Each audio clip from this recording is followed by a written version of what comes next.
This is the Dr. Reverend Jelly Roll with headlines and punchlines for Thursday, July 16th, 2026, the 543rd day of the Sex Offender Administration. Donald Trump said he will not allow U.S. Immigration and Customs Enforcement to suspend most traffic stops one day after DHS officials ordered a temporary pause following the fatal shootings of two people in Maine and Texas by federal agents.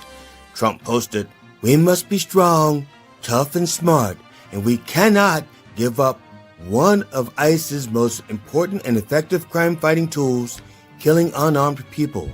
Part of that statement is made up. What would Trump know about being strong, tough, and smart? Donald Trump said he will discuss free and fair elections in his primetime address to the nation on Thursday, July 16th, signaling that he could use the speech to revive grievances over the 2020 election and push for long-stalled legislation allowing him to interfere with voting in federal elections. We will cover it live with a ton of deodorizer to mask the stench. Acting Attorney General Todd Blanche sought to reassure skeptical lawmakers from both parties Wednesday that he had put his days as Donald Trump's personal lawyer behind him and would, if confirmed as head of the Justice Department, place Americans' interests above those of his former client. By Americans, Todd Blanche means those that Trump designates as Americans. Rich white people. Very rich, very white people. Spain and Argentina will meet in the FIFA finals on Sunday, July 19th at 3 p.m. Eastern Time. Trump is going to have the championship game featuring two Latino teams move to a detention center. This has been the Dr. Reverend Jelly Roll with headlines and punchlines for Thursday, July 16th, 2026, the 543rd day of the Sex Offender Administration. Join me live at the Church of Last Resort Sunday mornings at 9 a.m. Eastern Time on MindDog TV, and Viva la Revolution!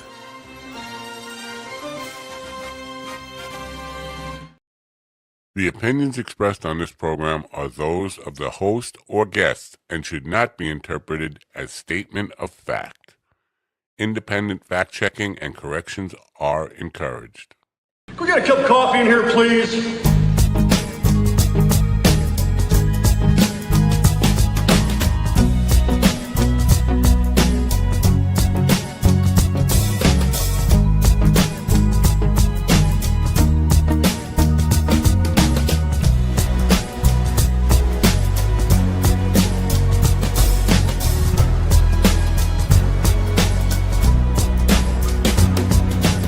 Damn good coffee, and hot.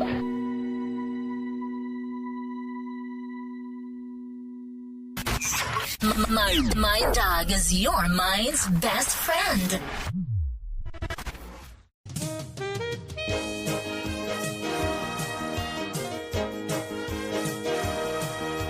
My dog is your mind's best friend.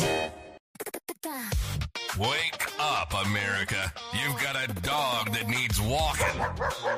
That's right, sunshine. Just put on a big pot of strong coffee and get ready to type your little hate mail with your opinions about kumbaya and flat earth insanity. Stand-up comedy? You want stand-up comedy? Well, we've got sit-down comedy. It's time for Coffee with a Dog. You make me laugh. I'm digging this new jam of his. He had to replace the theme. If you weren't listening yesterday or the day before, a song that Matt has been using, that he paid to have written for him and stuff for years, all of a sudden YouTube has an issue with it. And he, of course, the person that he contracted the song from barely even remembers the song and doesn't have the paperwork. So Matt goes, "Fuck it, I'll just do a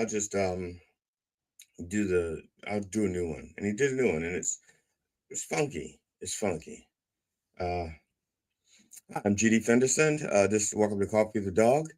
Today is July 16th, Thursday, July 16th, 2026. It's No Matt Thursday, which means you're stuck with me for however long I can hold out. What I'm calling No Matt Thursday, GD Fenderson explains his jokes. Good morning, Ann in California. Welcome to the show. We have a caller in Bakersfield, California. She's calling from our Harley, and it sounds like this. Hello, Judy. This is Ann calling from California. I'm calling you on the road. Like that. Actually, I don't know if that's what it sounds like because I haven't been on a Harley in 30 years. They may have different shock absorbers by now. They may have noise reducing contraptions so you can talk on the phone without sounding like this. So good morning. Good morning, Ann. And so I have I put together a bunch of stuff, a variety of stuff that to help entertain us. And the first thing I have up is some of you may know that I used to write comedy sketches for a podcast called Politipod. And Politipod was something that was broadcast on, it was just audio only, no video. So everything I've wrote for them was never on YouTube or social media. It was only on radio stations. And so because it was done for radio, it was like listening to radio. I mean, it was basically like the old time serials that you hear on radio shows with the sound effects and so forth, and maybe a little overacting to help people get the gist of it. The first big piece I have, I wrote for them for 4 years, actually probably 3.5 years. I was in my 4th year when I needed a reprieve because I was writing. They aired every 2 weeks. And basically every week I was writing 2 sketches. And then the second half of that week is when we recorded and edited. And the recordings were like so, for example, and before I came along, they didn't do this. This is something that I brought to the table, mainly because I was selfish.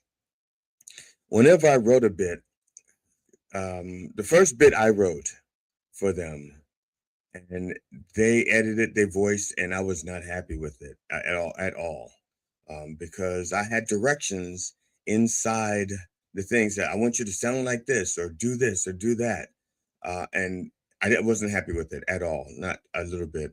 And I told the guy in charge, Matt Nisanoff, that I wasn't happy, and he goes, "Do you want to edit your own?" I said, "Yes."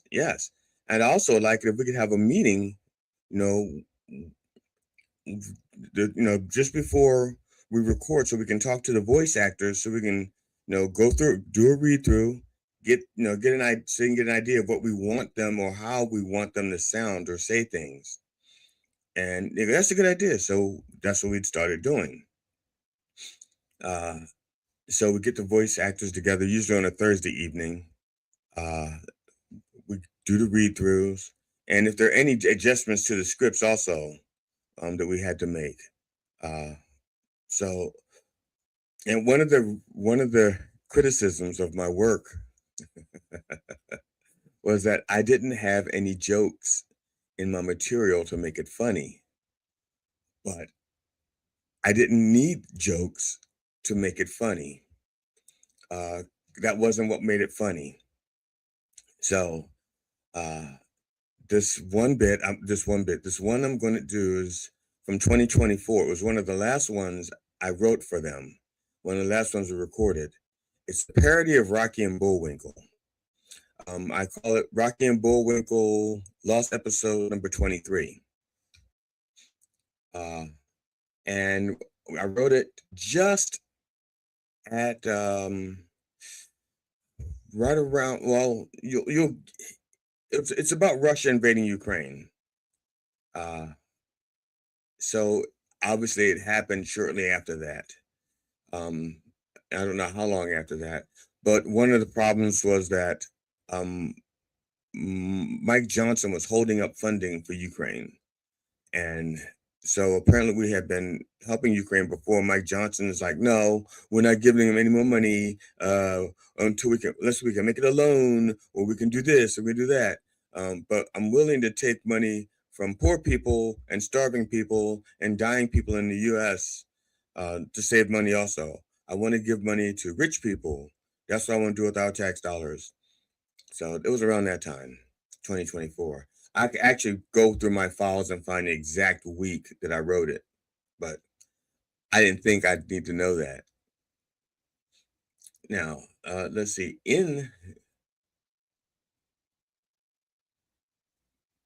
Okay, Heavy Kev says, how many comedians have to write and practice stuff as opposed to improvising? And I'm going to say this, Heavy Kev. If they don't do improvisation, okay, even improvisation people practice and rehearse. Okay, so there's no such, I'm not gonna say there's no such thing as improvisation. There is improvisation, but what improvisation is, okay, and this is, I learned this from Jonathan Winters, not personally, from watching him, and then having to not imitate him. He was an inspiration. So when I used to improvise stuff, I knew, I heard him in an interview. Someone asked him about how he can do things that he does so well. And I'm paraphrasing because I was a child when I saw this interview. And he'd say, well, I'm technically, no, he says, well, basically this is what I got from him. He wasn't improvising. What he was doing was he was recalling well-rehearsed bits out of his library. So every sound, and this is also true with Robin Williams, it's true for myself even, for the most part, we have a library of things in our head, sound effects, voices, things that we know we can do and we can just pull up on command. So when they said to Jonathan Winters, okay, you're a cowboy and you're surrounded by Indians. Well, he knows what his cowboy sounds like. He has several cowboys in his head. He just has to decide which cowboy is surrounded by Indians. And each cowboy has its own personality. So he knows what that cowboy is likely to do. I mean, he has the brave cowboy. He have a cowardly cowboy. So the brave cowboy will probably, they're all going to die. They're all going to die. But the brave cowboy is going to die fighting. And the cowardly cowboy is going to die because he shit his pants or something like that. So, but he goes and he knows his arrow sound is like. Now I don't know if you couldn't hear that because the thump, because I think, I don't know if my mic picked me up or not, but it's a, and the arrow, when it went into the person, he did this. I hope you heard that because it hurts. I'm banging my chest loud enough that I'm hoping that the mic picks it up. So he goes, and he practiced it. So whenever he had his arrow sound down, he had his gun sounds, everything was there. So when people said, do this, he just go to the library and check out an effect or a sound or a voice and then perform it and then put it back in the library when he's done. Robin Williams was the exact same way. I'm not comparing myself to them. I'm just saying the technique, the method is still the same. So when I'm on stage, if I improvise something, I'm improvising something from the library and I've practiced it before.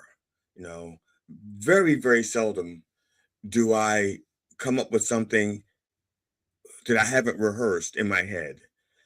Now I have, and when I do, I sometimes crack myself up on the spot because I did not know that, either I didn't know that voice was in there, I didn't know that sound was in there, or I didn't know that character was capable of saying that.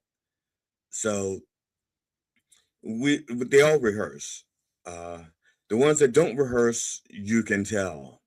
Okay, so good improvisation, they rehearse. Now, sometimes you can't tell they rehearse because their execution of something, I mean, part of the beauty of improv, okay, like I said, when I'm on stage, I'm by myself.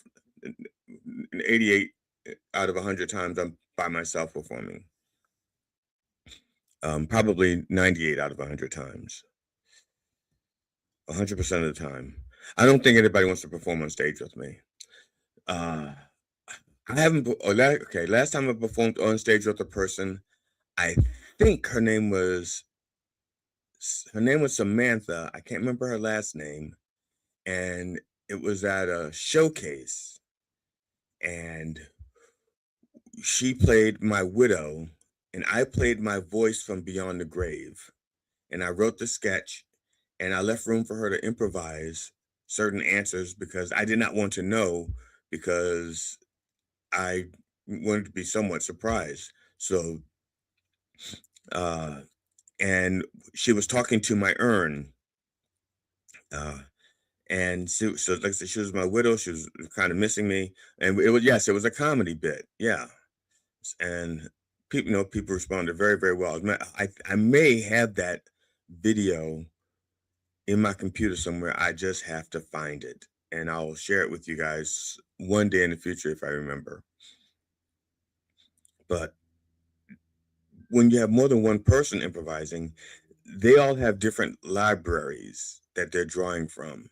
And quite often, improv groups get together and they said they work out together to get the timing. Uh, and the characters, and they develop characters together. So even if they don't know the exact line, they know the exact character, and they know the character of that character. So they know what they're doing. So it's not like they don't practice. That's a myth.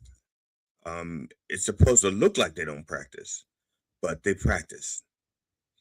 And I hope that answered your question, Heavy Hev.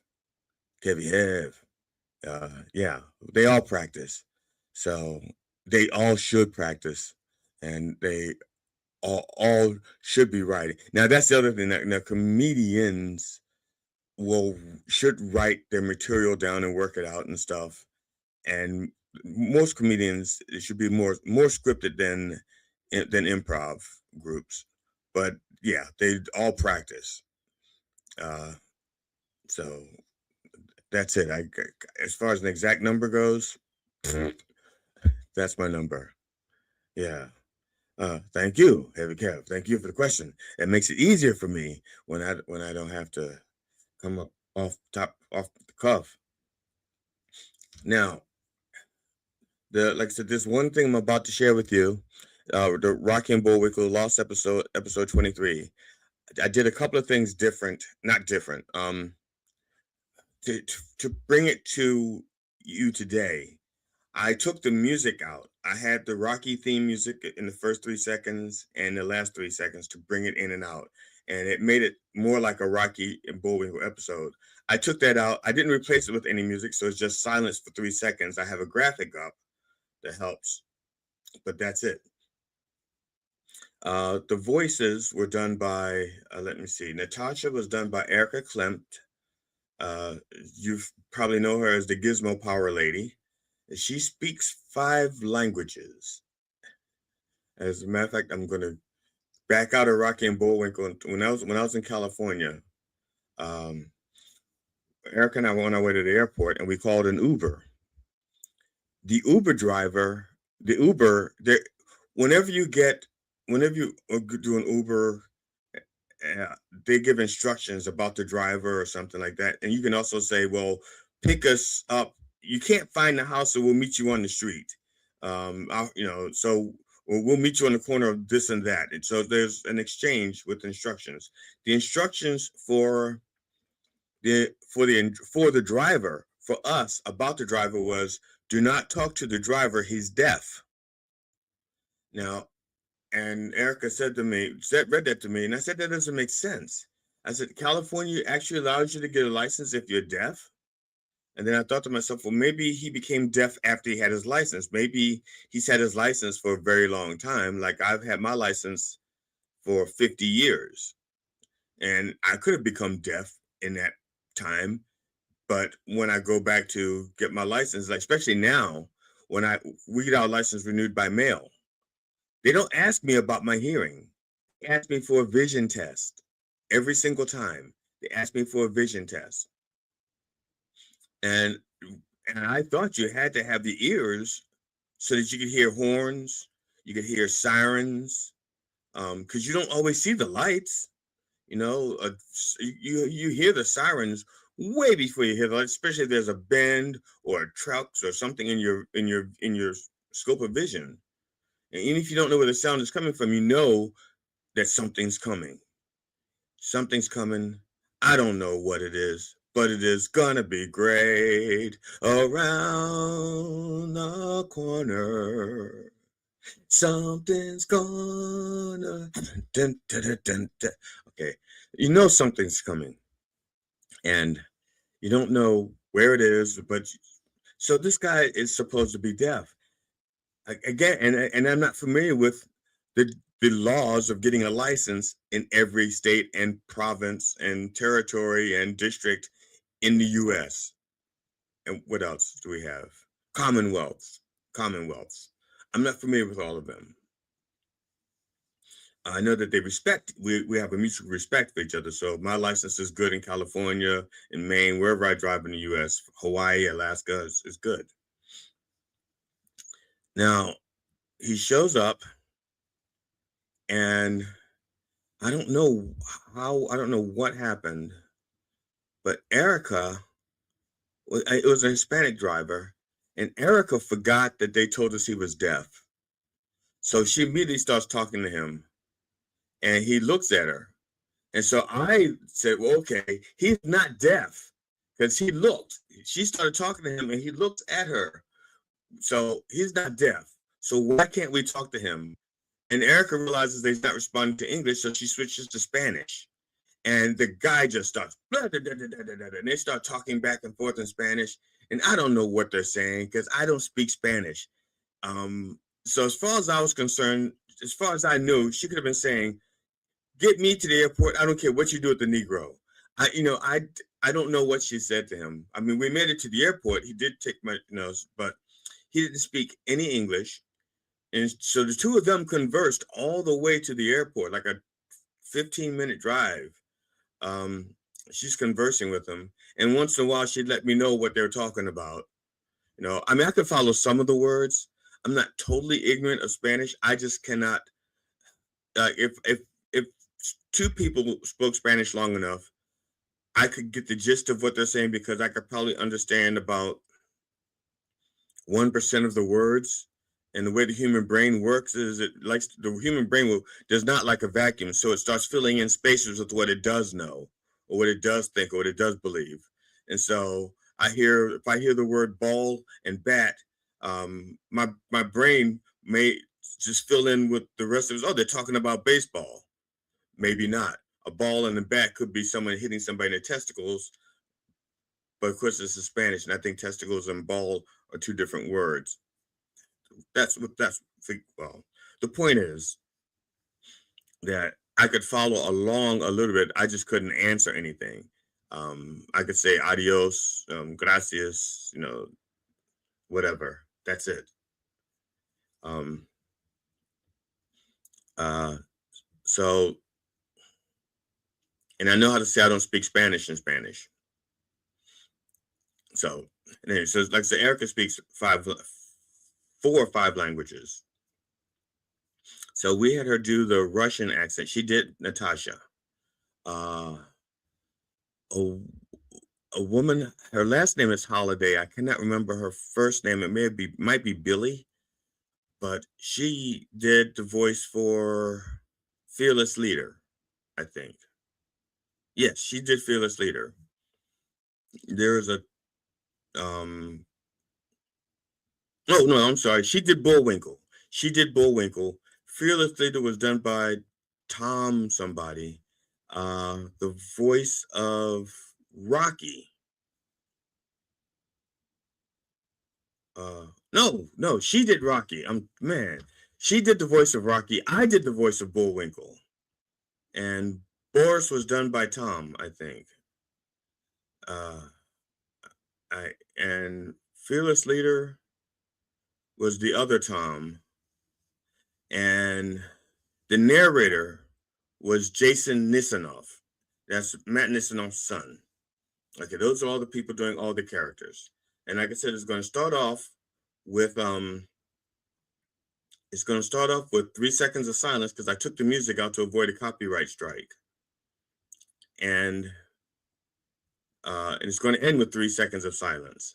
And the graphics suck. What I did was last night, I just took cutouts of the characters and put them up there so you know who was talking, just in case the voices weren't good enough for you. Okay, so here it is. Rocky and Bullwinkle, lost episode number 23. And I don't know if it's working yet because there's silence. All right. Oh, I gotta hit play. All right, I'm hitting play now. I'll know in 3 seconds if it's actually working. Our story opens today in a really ugly building in the really dreadful country of Pennsylvania, where Fearless Leader is faced with a serious problem. I can't believe that today I'm faced with a serious problem in the middle of such an unserious script. Technically, it's the beginning. Seriously? Seriously. Fearless Leader has just received word that Russia's #1 baddie, Vladimir Putin, is planning to invade Pennsylvania. Boris, bad enough. Get in here immediately. Yes, Fearless Leader? Boris, I have a serious problem that has just become your serious problem. Oh, Natasha! Yes, Boris, darling? You have a serious problem to solve. What is this serious problem, darling? I don't know. Fearless Leader, what is the serious problem that Natasha has to solve? Putin has decided to invade Pennsylvania, annex it, and make it part of Russia. When? Tomorrow at 1:17 p.m. Eastern Block Time. That's oddly precise. Worse, he thinks it'll only take one episode. What about our army? We are the army. What about the draft? This is the final draft. Oh, well, at least the font is nice. I got it, Fearless Leader.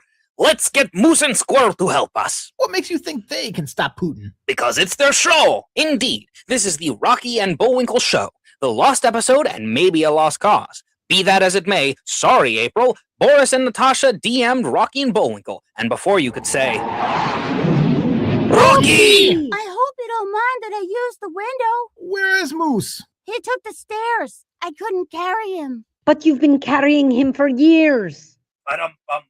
No sooner does Boris Badenov finish his rim job does an out-of-breath and disheveled Bullwinkle fall through the door. Hey, Rocky, watch me. Cough up a lung. Again? Musar! I know I look bad, but no need to call me trash. Boris, darling, Moose thinks that you called him Musar, the Ukrainian word for trash. Bullwinkle, it's okay. We all want to stop Putin. That's right. The enemy of my enemy is my enemy's enemy? I'm not sure that's how the saying goes. Sounds right to me. Of course it does. Well, as our 5-man army, technically 2 men, a woman, a moose, and a squirrel, but don't ask, don't have to explain. Anyway, 3 hours later, they come up with a brilliant plan. This is a brilliant plan. Thanks, but I can't take all the credit. I got the idea from a documentary. Which one? Blazing Saddle. I don't want to be a wet blanket, but how are we going to build a complete duplicate of Pennsylvania before Putin comes to invade us at 1:17 Eastern Block Time? AI. AI? Oh! Okay. Bullwinkle, you watch for Putin through the window while the rest of us build an identical duplicate of Pennsylvania. You got it, Rocky. Rocky, Boris, Natasha, and Fearless Leader are working on New Pennsylvania when suddenly Bullwinkle yells out, Putin is a near. Musar! That's it. I've had enough of you calling me trash. I'm going to show you what's what. But tune in next time for Putin on the Fritz, or I Crane Ukraine, we all scream, hey Mike Johnson, get off your ass and send Ukraine the aid that they need before it's too late. No,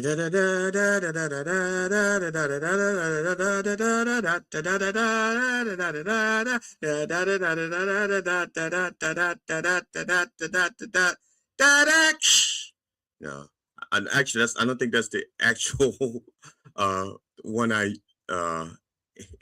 actual theme song I ended with. Heavy Cab just lets you know that my license is good down there, which is weird because we drive on the other side of the road, which ends up killing lots of tourists. That's it. Thank you thank you for reminding me. God, yes. There was something I wanted to talk about in the news, and I could not find that story again. And I said, I'll have to Oh, thank you, Ann. I hope I Ann says, okay, Ann wrote, love Rocky and Bullwinkle growing up. And then she probably thought to herself, but what's that? I love Rocky and Bullwinkle growing up. What was that? So let me remove that from the stage.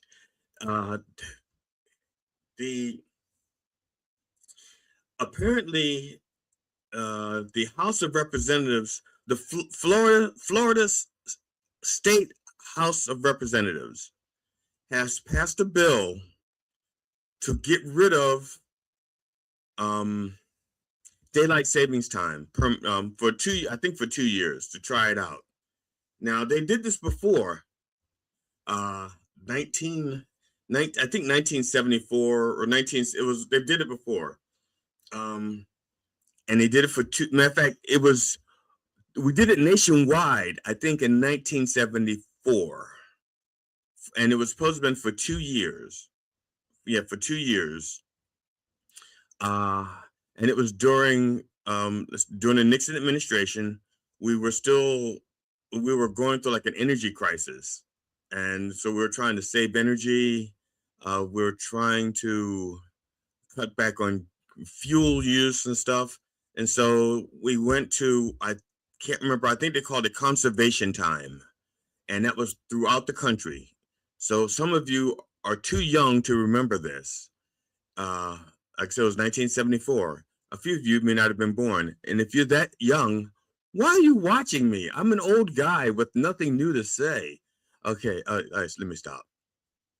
So we did try it. We did it, and it was supposed to go for 2 years. It was a trial thing for 2 years to see how it goes. Things went so bad. People, mainly kids, were being killed because they were going to school and standing at bus stops in the dark. Okay. Now your question might be, it gets dark anyway, and there are kids outside all the time. The thing is, since school was in session, almost every kid in the U.S. was standing in the dark. And people apparently don't know how to avoid things when it's dark out. So a lot of kids were injured and killed during that period. So they, within 6 months, had to repeal it. They repealed it. And so that was, like I said, 74. And then I think Florida on its own did it again. Again, it's supposed to have been for like 2 years. And I think in the first couple of days, 6 kids were killed, as opposed to 2 kids during the same period in a normal week. So they withdrew it. So now this would be the 3rd time, if it passes, that Florida will have tried to get rid of daylight savings time. Now, I am a huge proponent of getting rid of daylight savings time. I don't have the logistics for how it's going to work. I do not know. And smarter people than me, both of them, have tried to figure it out and have not been able to figure it out yet. But Florida's going to try it again. I don't know if they came up with any new solutions. I didn't read the article. I was going to read the article this morning, but I forgot which article I was looking for. Thank you, Heavy Cab, for reminding me. And the other thing is, I did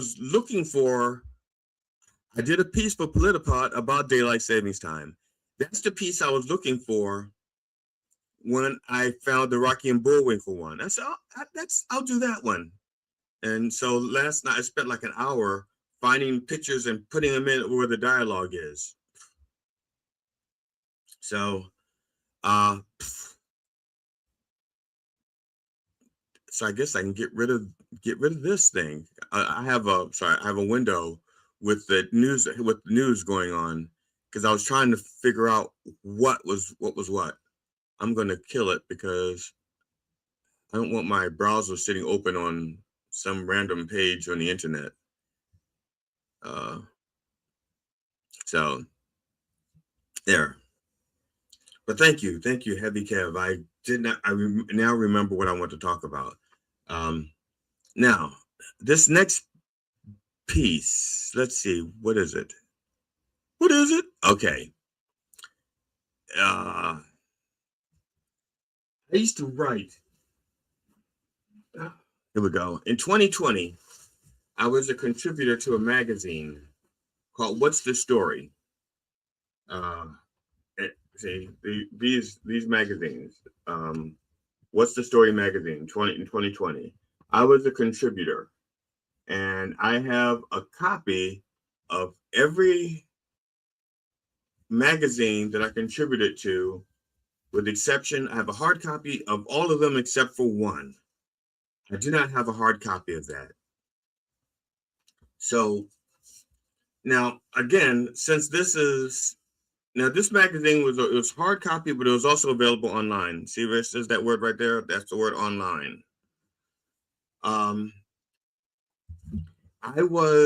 They had every month, it was a monthly magazine. Every month they had a question about society or politics or something, and he had three takes on that particular topic. They had a Republican take, they had a Democratic take, and they had an independent take. I was the independent voice. Now, what this is I decided that people are lazy and they don't like to read. So one of my things that I wrote, I did a video for a segment I used to call The Tip, Tawnytown Institute of Politics. Yeah, Tawnytown Institute of Politics, because at the time I was living in Tawnytown. My wife and I were living in Tawnytown. So I called it The Tip, I think.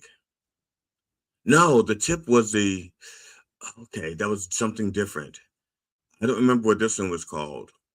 I'll see it once it starts playing, because it's like I said, it's a video, there's an introduction.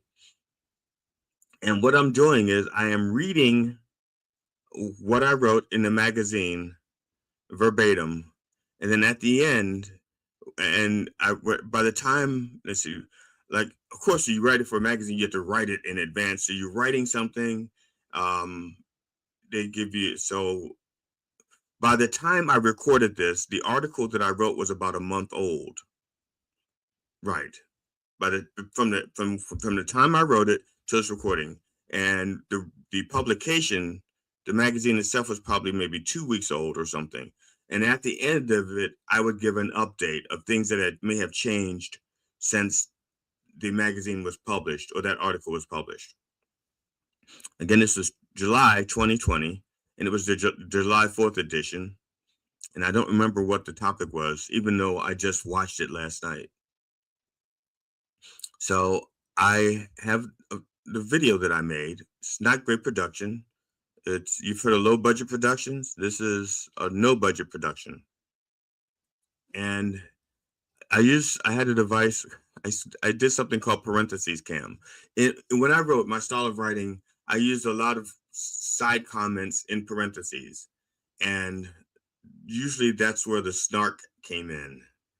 And I did that so that people could separate factual based stuff and opinion based stuff, I think.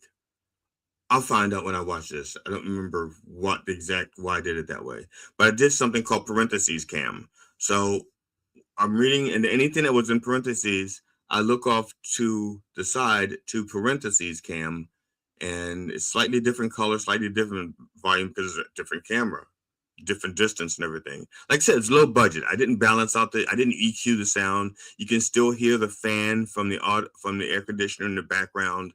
It wasn't, not great production, just something I put out there, trying to stay relevant. This is in 2020. My local popularity was on a decline by 2020. Yeah. Anyway, here it is. This is let's see, to add the stage. Okay, this is from What's So Funny, 2020, the July issue. And here we go.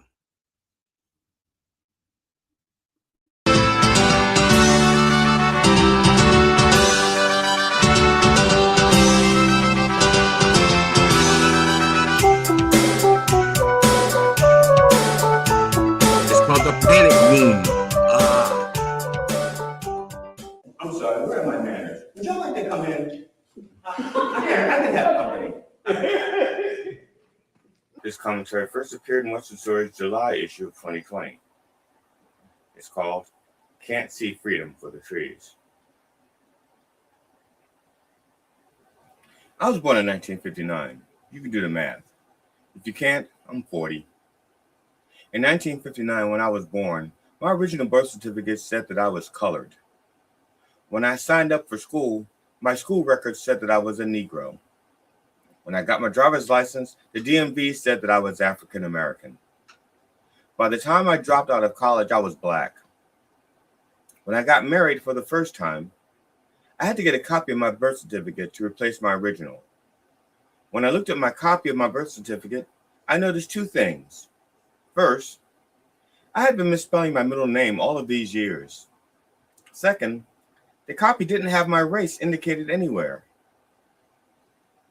Finally, after all these years of being told that I was colored, Negro, African American, Black, Afro American, Black American, back to black again. Like they say, once you go black. I was free to choose for the first time.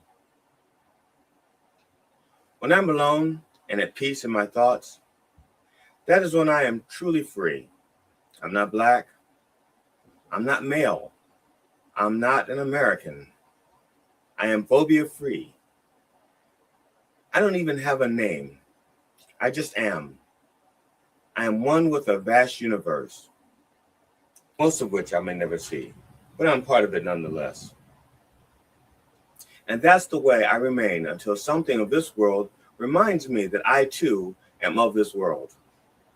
I am reminded that I am a black man, born in America, who is afraid of butterflies. Don't judge me. I've seen some things. And I am essentially a second-class citizen. While on paper, we are all free, we choose to voluntarily and needlessly shackle ourselves. We do it with fear, ideology, religion, bigotry, greed, ignorance, and the past. My wife and I live in a wooded community. It's like a gated community, except that instead of wrought iron, our yard is wrought with trees and leaves. We are surrounded by nature, but once we get beyond the trees, there is a forest of Confederate flags. I have an above average IQ, technically a genius of love, but I don't get it. People, you know which people, keep telling me that I need to move on from the past while clinging to an era whose time is gone. I hear chants like, it's not hate, it's heritage. But when I was being chased by a car full of men toting a Confederate flag, it didn't seem like they wanted to share their heritage with me. Or maybe they did. While this country celebrates two Independence Days, Juneteenth and July 4th, we are still less free than ever. When I was a child, I learned that when you have a prison, the guards become prisoners as well. It takes a lot of effort and energy to keep a people oppressed. If we put an end to oppression in all of its forms, we can all be actually free, and not just free on paper. Update. Since I wrote this commentary for What's the Story magazine for July, quite a few things have changed, or I shouldn't say changed, have developed. Like now, people are being snatched off the streets by unmarked cars, working for the federal government without being Mirandized or things like that. And quite often, once they invoke their rights and privileges, they're being released. It's not just black people or white people. They're just people. And they're being snatched up by their government. That's not how we work in a free society. At least it's not how we used to work in a free society. So maybe we're not such a free society. It's a crazy world out there. I mean, things are just really screwed up. And I'm telling you that it's up to you guys to fix it, because I can't do it from in here.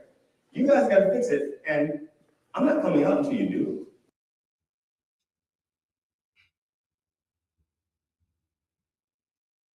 Okay. There we go. Come on, get to the end. So I know what I'm going to be talking about next. Oh, okay, got it. Now, there we go. Got to remove this. Thank you. Heavy Kev says profound. Sounds like Tripsville. Now, Tripsville.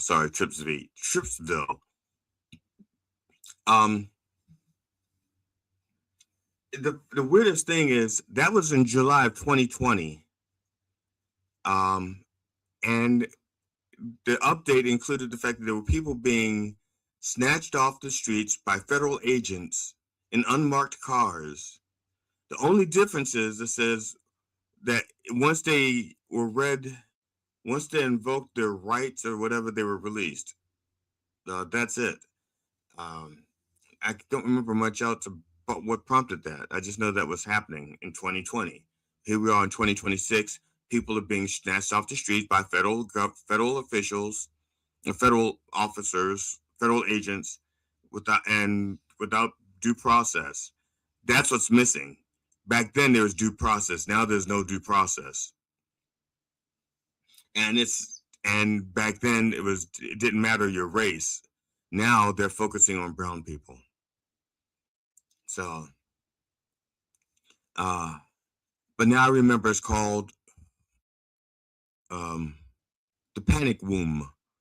And the beginning images, the beginning segment of that and the ending is from the show that I did called The Disillusionist, where I start off the show as an unborn fetus. I don't know what stage it is.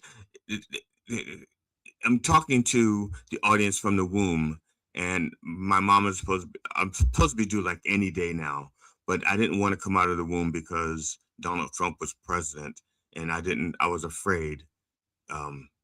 So that's what that image is from, that video, the introduction and end. And that's why it's called the panic womb. It's an homage or callback to that segment of that show. So that. Like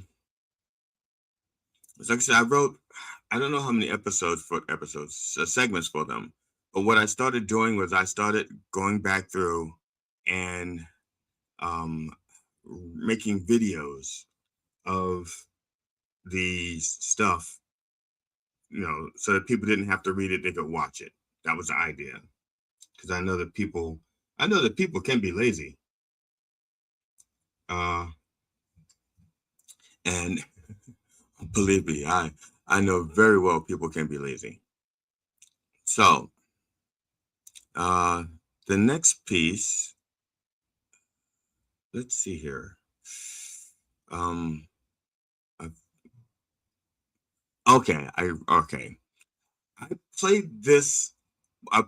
Last week I played the entire open mic thing, which was like 5 minutes.